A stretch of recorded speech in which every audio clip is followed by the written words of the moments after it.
Isang magandang araw sa iyo, Kuya Dax.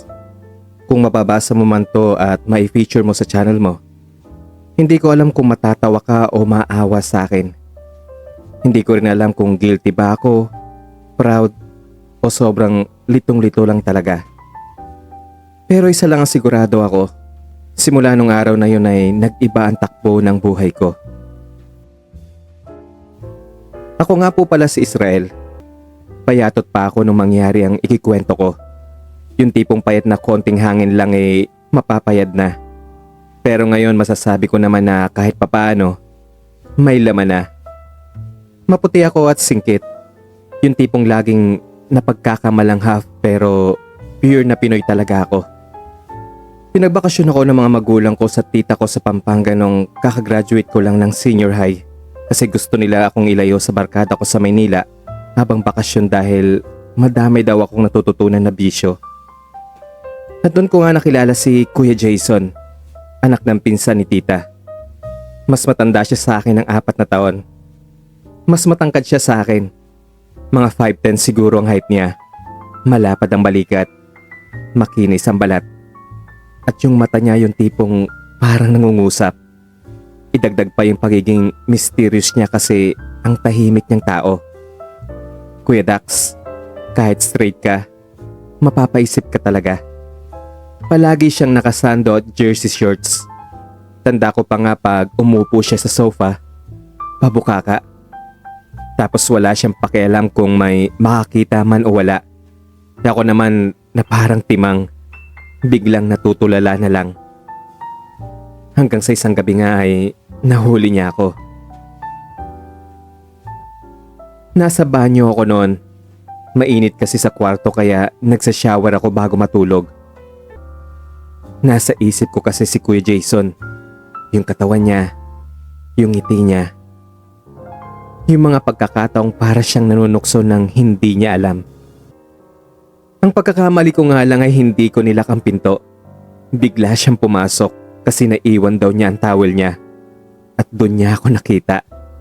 Nakaupo sa inidoro. Nakapikit at may hawak.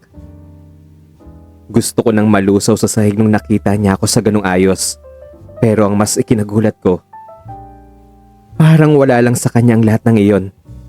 Tumangaw lang siya na parang naiintindihan niya ako. Tapos ngumiti pa. Yung ngiti na parang may alam na siya kahit dati pa.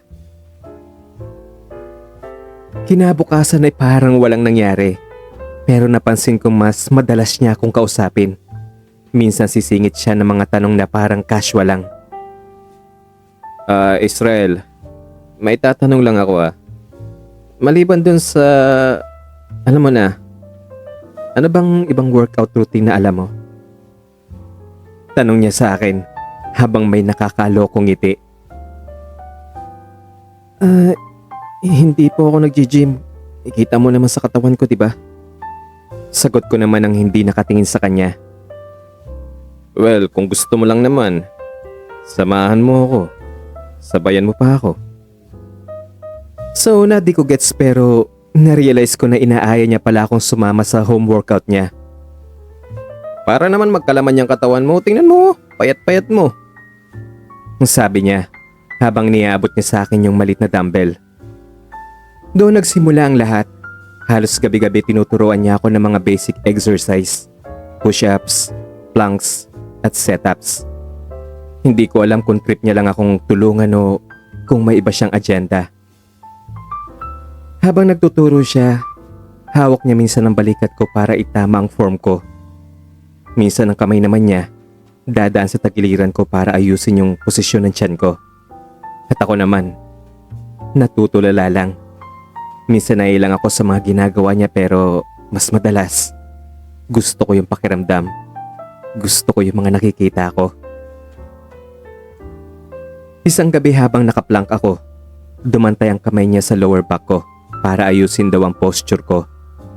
Pero Kuya Dax, di ko alam kung sadyang matagal o namamalikmata lang ako. Kasi yung kamay niya, parang dumaan sa bewang ko. Pababa ng konti pero hindi ko nalang pinansin iyon. Pagkatapos ng workout namin, pinunasan yung likod ko gamit ang good morning towel niya. para akong natuyuan ng laway. Yung paghaplos ng mainit-init niyang palad sa pawisan kong likod, parang dumiretso na parang kuryente sa katawan ko. At ang sabi niya, "Masasanay ka rin. Tiyaga lang kung gusto mong magkamero ng ganitong katawan, no?" Pagkatapos ay i-flex niya yung biceps niya. Isang linggo na kaming tuloy-tuloy ni Kuya Jason sa mga workout namin. Hanggang sa isang gabi, sumobra yata yung ginawa naming setups. Pakiramdam ko, parang may pumutok na litid sa bandang lower back ko. Napansin niya kaagad yun.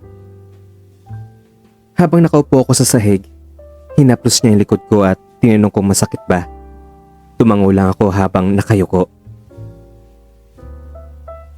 Kumuha siya ng coconut oil sa cabinet.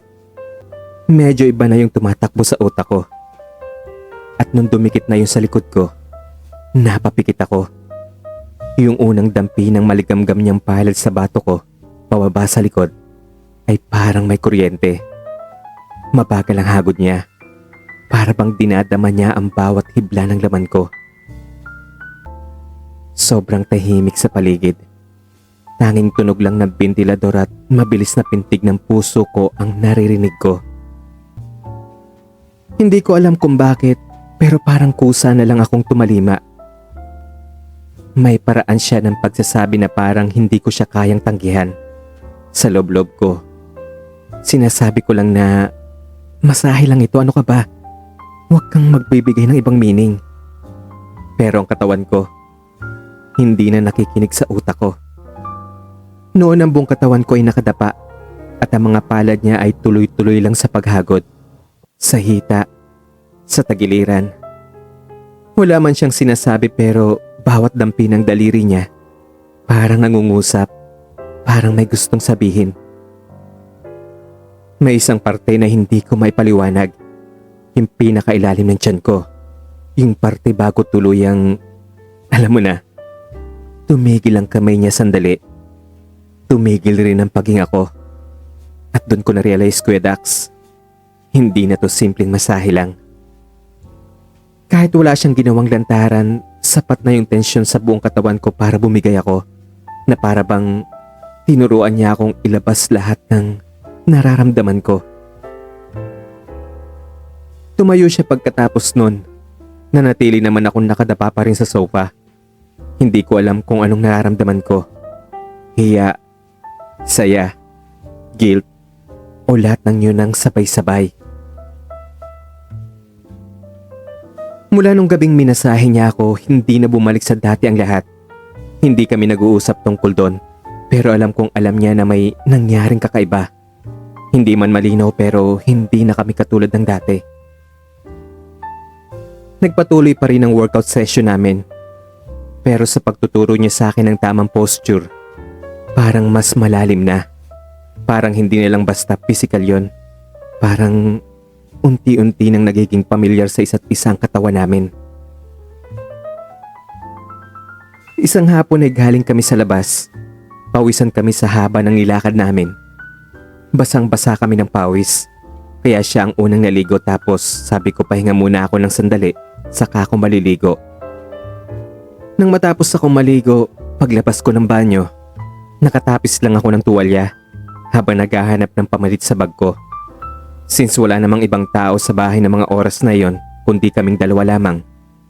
Hinayaan ko lang na nakabukas ang pinto ng kwarto na tinutuluyan ko, na hindi ko napansin na yung kwarto ni Kuya Jason na nasa tapat ko lang ay nakabukas din pala. Nung dumaan kasi ako kanina, nagpupunas ako ng buhok, kaya hindi ko napansin na nakabukas iyon. At habang nagsusot ako ng boxers, napalingon ako sa direksyon ng kwarto niya. Hindi siya tumitingin sa akin ng diretsa, pero yung mata niya nakatutok sa salamin. Doon ko siya nahuling nakatitig sa refleksyon ko sa salamin na nasa harap niya. Sa salamin ay doon kami nagkatinginan. Wala kaming reaksyon. Hindi ko alam kung dapat akong magtakip o kung dapat akong tumayo lang doon. Pero hindi ko rin naintindihan kung bakit. Pero pinatagal ko pa yung pag-ayos ko. Dahan-dahan kong isinuot yung sando ko. Kahit pwede namang mabilisan. Ang lakas ng tibok ng dibdib ko. Hindi ko alam kung anong tawag sa nararamdaman ko noon. Kaba, excitement, o takot. Hindi ko na mabilang kung ilang beses ko siyang nahuli na parang may something na rin. Hindi man siya nagsasalita pero yung kilos niya parang may meaning. At ako naman hindi ko na rin kayang itanggi sa sarili ko na gusto ko na rin siyang hayaan kung saan man kami dalhin. Isang gabi, medyo maaga akong pumasok sa kwarto ko. Alam ko na ako na lang ang gising noon, pero bandang hating gabi, naramdaman kong may biglang tumabi at naamoy ko kagad yung pamilyar na pabango. Kay Kuya Jason iyon. Nagpanggap na lang ako natulog, pero ang totoo ay gising na gising ang diwa ko. Yung hininga ko, pilit kong kinokontrol para hindi mahalata na gising pa ako. Ang kutso namin sakto lang sa isang tao, kaya lang tumabi siya. Halos dikit na ang balikat at tuhod namin. Hindi ko alam kung ipagpapatuloy ko ang pagpapanggap na tulog ako. Pero may kakaiba sa gabing yon. Yung katahimikan ng gabi parang may sinasabi. Yung mabagal niyang paghinga, parang sinasadyang iparamdam na nandun siya. Ilang minuto lang ang lumipas, naramdaman ko na gumalaw siya. Dumantay ang braso niya sa tiyan ko. Parang dinadama muna kung iiwas pa ako. Pero hindi ako gumalaw.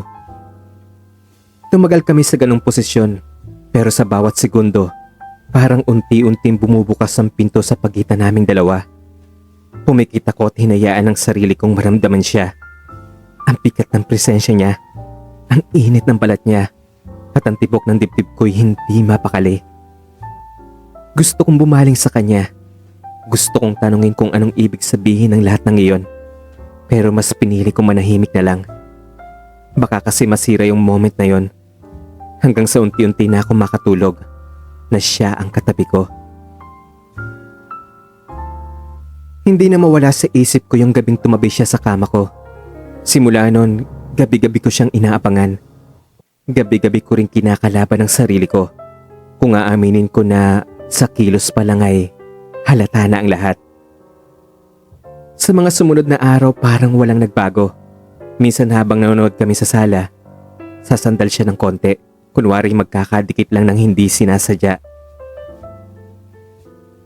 Hanggang sa isang gabi nga, habang tulog na ang lahat, alam kong hindi ako makatulog kagad. Kaya nag-stretch ako sandali. Naupo sa gilid ng kama ko. Tapos nahiga ulit. Pero this time, sa posisyong paharap sa pader. Para kung sakali mang tumabi ulit si Kuya Jason, nakaayos na ako. At tama nga ako. Hindi ako nagkamali. Ilang minuto lang naramdaman kong lumundo ang kutsyon.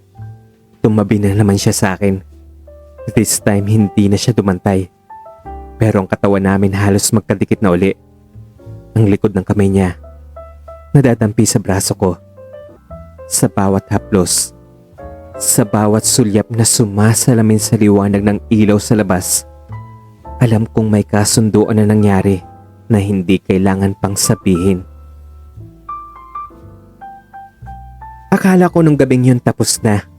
Akala ko baka minsan lang yun. Baka nagpadala lang kami pareho sa katahimikan ng gabi sa dami ng hindi masabing damdamin. Pero 3 gabi lang ang lumipas. Bumalik siya. Wala nang pasakali. Basta tumabi nilang siya ulit sa higaan ko. This time, wala na siyang suot na pang itaas. Naamoy ko kagad yung natural niyang amoy, yung halong shampoo at pabangong gamit niya palagi.